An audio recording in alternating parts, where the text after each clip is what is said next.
Do we realize that we experience emotions in sales? I knew what to do and where to call, but I felt kind of fear of making the first phone call. Because people are under huge pressure and are not able to deal with it.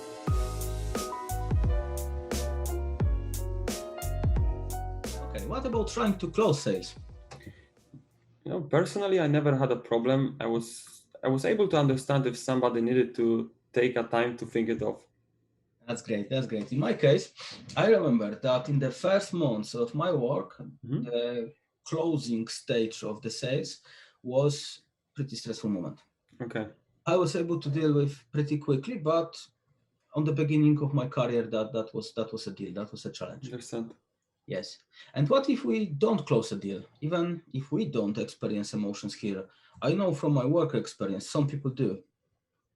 Yes, in my case, I remember the time when I was negotiating an insurance package for my clients, and I applied for that, and the application was declined. I wasn't happy with that, and also I needed to explain that to my customer, who, in my opinion, also wasn't happy with that. Yeah. And actually, that was before we do our coaching session about the education of the client. That's interesting. Yeah. This is the case where an advisor needs to be able to deal with own emotions and with customer emotions as well. Yes. Do our sessions about customer education help you to manage emotions? Yes, definitely, yes. Happy to hear that. Okay, what if we close the deal? There is a other side. The positive emotions may prevent us from taking references. That was in my scenario. Several times I cut myself when I was not closing the sale, and I was more motivated to focus on the obtaining as many references as possible. But on the other hand, when I was closing a sale, I give up on the stage of obtaining references. That's a really interesting point. Yeah. That's a really interesting point. In my case, it happened in a different context when pleasurable emotions defocused me from what I should to do. I had booked 3 phone call sessions for the week: Monday, Wednesday, Thursday. Okay. I also had 1 meeting pre-booked for Monday. So, I completed the phone call session for Monday, then I had Monday's appointment, and I had made some good sales. So, well, obviously I was quite hyped if we're talking about emotions. Yes. And this demobilized me. I gave up a bit. And I remember that I had issues to complete properly Wednesday and Thursday calling sessions. You know what? The same me. I remember having a situation where I had appointment for a Monday. When I got to the customers, it turned out that 6 people were sitting. As you can imagine, it was a big sale. I remember that after the meeting, I was very excited, and instead of taking advantage of it, I found that it was really a good result anyway, and therefore I gave up on my actions.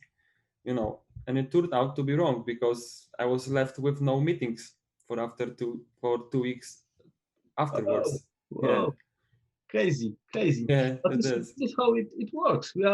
If you are not careful enough. Yes, exactly. Yeah. Well, what about the emotions when we need to deal with customer service, when you don't generate direct sales or don't generate references? In the insurance industry, that's typically when we need to call providers to deal with underwriting.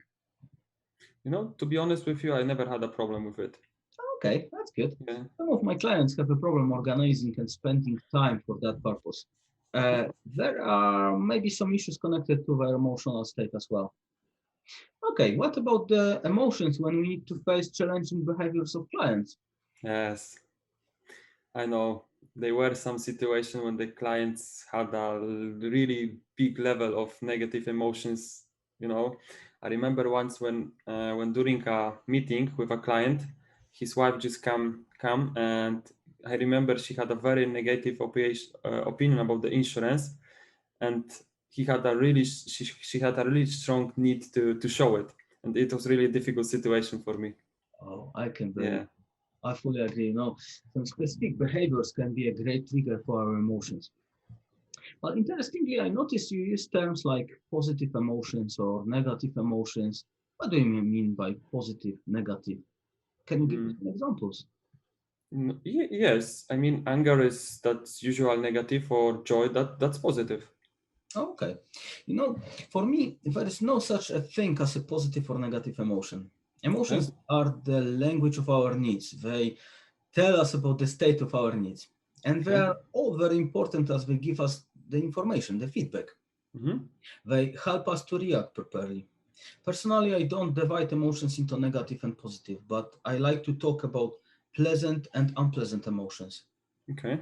And I appreciate all of them as they help me to understand myself better. Yes, actually, that makes sense. I think emotions must be treated as a signal which make us to deal with these emotions, just to undertake actions to fulfill our need. I think flexible work often comes with challenges. Like this type of work requires focus. We need to be able to focus on the right things. Yeah. We undertake actions, and very often we don't control the result of these actions. For example, I can call to the people, but I don't control who will pick up the phone. That means, in context of the dealing with emotions, I need to be really clear about my focus. I need to focus on the thing which I control. In this case, calling people. That helps to deal with the emotions. And also, I remember the time when I was driven by emotions when I received a large commission. And that, yeah, and that at the beginning, I think my financial decisions aren't always the best. You know what I'm talking about. Wake up in the morning, you check the bank account, you see a nice transfer, you start feeling strong. You are the king. Yeah, pleasurable, good Yeah, emotion. Yes. exactly. You might forgotten that you need to rethink rationally what to do with this money. Not all the money which comes to your bank account is your salary, actually. Sure. Now, when I have a broader view of it, I approach it completely different. Yeah, for sure. For me personally, self-awareness and ability to deal with emotions is one of the most important factors of in achieving success in business generally, but also specifically in the sales world. Yeah. Emotions directly impact everything for what we do and what we don't, whatever we call or not, whatever we ask questions or not, whatever we listen to an answer or not. What is equally important, they impact how we do things. And well, this time we have talked about the impact of emotions on ourselves as sales consultants, but the same emotions impact our clients and business partners. It's worth remembering this. Okay, Kamil, that was a great conversation. Thank you very much for that. Yes, Vito, it was really good one conversation. Thank you. Thank you. Take care. Take care. Bye. Bye.